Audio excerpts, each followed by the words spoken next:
kada dođete u Limassol, većinom ćete vidjeti semafore koji nemaju obilježja za pješake. Kada prelazite cestu, čim vidite da je prvi auto stao, vi trčite dok vas neko ne pogazi. Pazite, budite jako oprezni, vozači su poprilično oprezni jer niste vi jedini koji pretrčava cestu.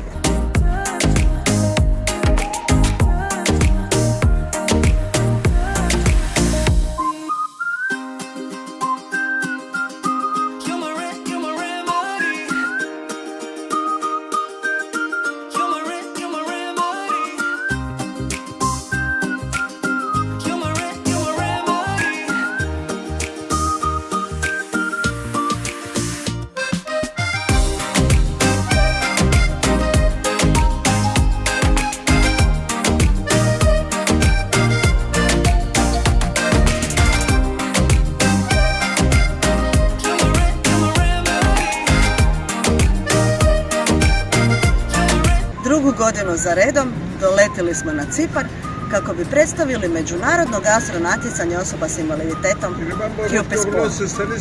Možemo reći da i ove godine Cipar ima žensku predstavnicu koja će doći u Zagreb. Katarini želimo dobrodošlicu i svu sreću u daljnjem natjecanju.